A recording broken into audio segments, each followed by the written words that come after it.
It began with the forging of the great rings. 3 were given to the elves, immortal, wisest, and fairest of all beings. 7 to the dwarf lords, great miners and craftsmen of the mountain halls. And 9 rings were gifted to the race of men who, above all else, desire power.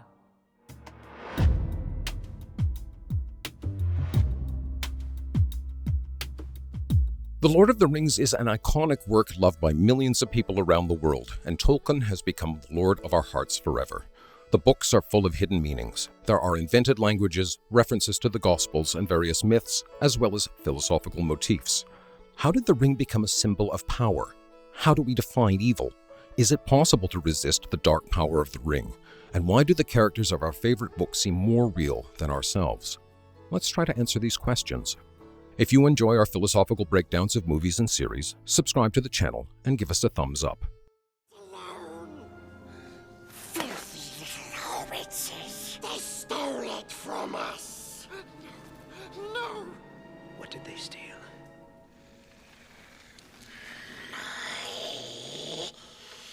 My precious.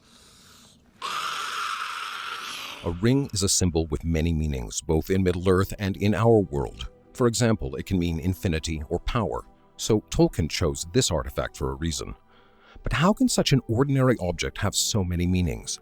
The thing is that the ring is a symbol because it has a signifier and a signified.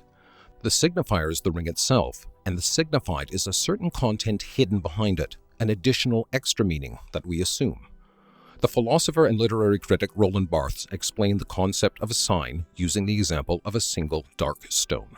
The stone itself is a sign, but it can be endowed with the signified. For example, the stone might mean the death penalty by secret ballot. This turns the stone into a sign. So why does the ring represent power? It all started in ancient times. A signet ring was used to seal and legalize documents. Initially, the ring symbolized only wealth, but it also gained a new function. It expressed the will of the ruler and served as a guarantee. The One Ring is said to have a prototype, the Ring of Silvianus. It was probably an ordinary signet ring.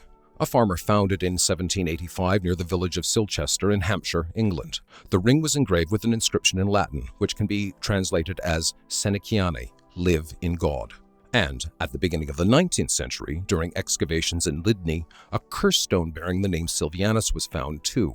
It reads, "Among those named Senecianus, allow no good health until it is returned to the temple of Nodens."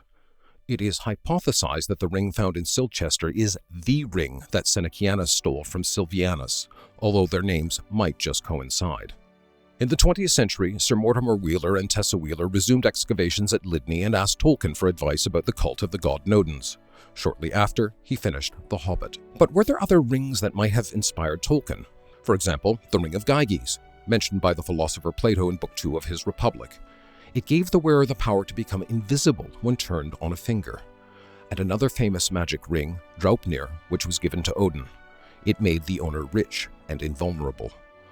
All these rings became one when Tolkien forged them in the fire of Mount Doom. We don't know for sure which images inspired the author, but that's the characteristic of any symbol. It has many meanings, but even if the author doesn't know them, the reader can recognize them. In the common tongue, it says, "One ring to rule them all.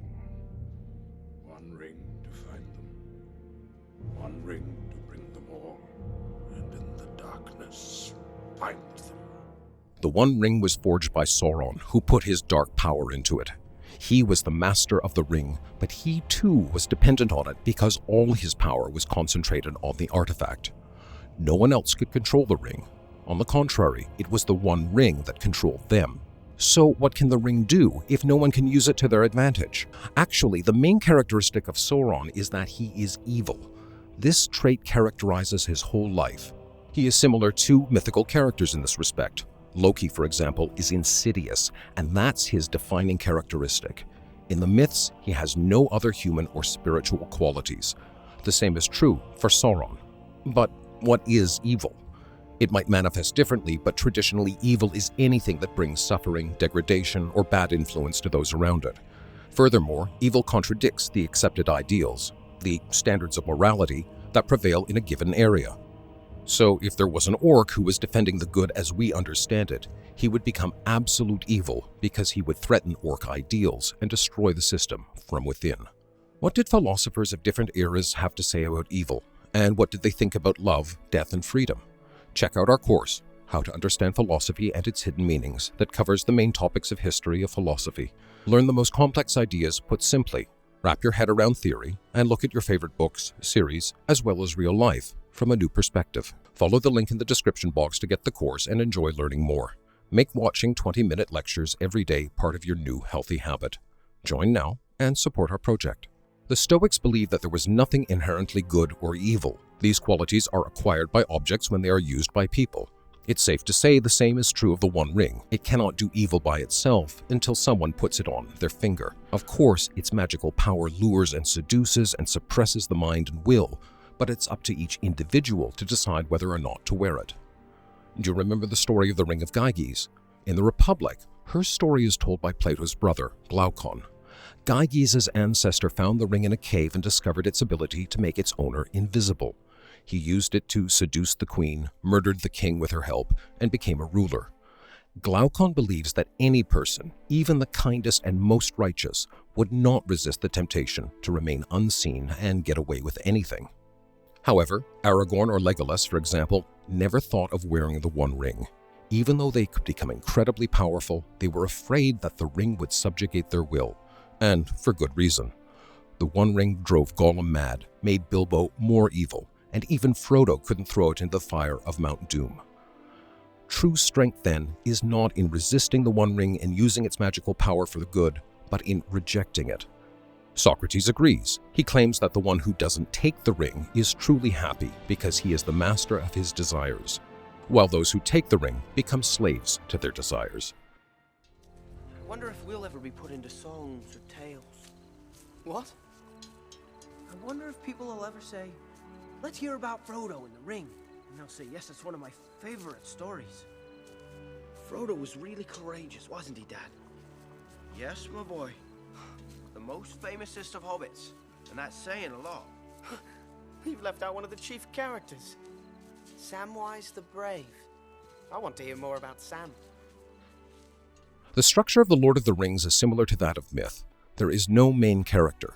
Everyone who we see in the books has a purpose. Frodo wouldn't get far if it wasn't for Sam, and they would never find a way to the secret passage into Mordor without the others. Plots are more important than personalities, feelings, and traits. Fate leads characters to the legendary moment.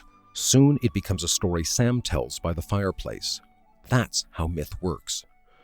Friedrich Nietzsche, in his work The Birth of Tragedy Out of the Spirit of Music, claimed that myths and fairy tales are part of the harmonious Apollonian culture that opposes the sensual Dionysian culture. Myths are indeed harmonious, following the established order. Tolkien himself believed that myths are directly related to language, and that words already contain a myth. That's how the story of Middle-earth began. Once Tolkien simply wrote, "In a hole in the ground there lived a hobbit." The word hobbit came to the writer by chance, and he wondered what it might mean. Thus, a simple word gave birth to an entire universe with a unique history. Roland Barthes has a similar idea. Myth is a word. He thought that myth and language have something in common. They are both part of the scheme we started with: signifier, signified, sign. Myths convey how people see the world. That's why The Lord of Rings is definitely not a myth. It's just a simulacrum. It's not a mockery, but a beautiful, stylish story that keeps our faith in Middle-earth alive so we can empathize with Aragorn and laugh with Pippin. The simulacrum is one of the basic concepts of modern philosophy. The philosopher Jean Baudrillard wrote that the simulacrum has several stages. First, it is a copy of something real. Then, it replaces reality. This is how hyperreality is created, an artificial reality that feels even more real than the existing world. In fact, in the modern world, Frodo has become more real than any of us because more people believe in him. Millions of people from all over the world know him, which makes his existence real. You cried when Boromir died, rejoiced when Merry and Pippin were found alive, and sometimes even feared the orcs under your bed. Even though it's all a device of Tolkien's mind, the characters are real to us, and all you have to do is open the book to find yourself in another world. If you want to understand the meaning of your favorite works and see authors' ideas more clearly, check out our courses. Our paid subscription includes more than 50 courses, study philosophy, literature, films, and much more. Follow the link in the description box and get your paid subscription started. Watch new courses every week and inspire your friends to follow your lead.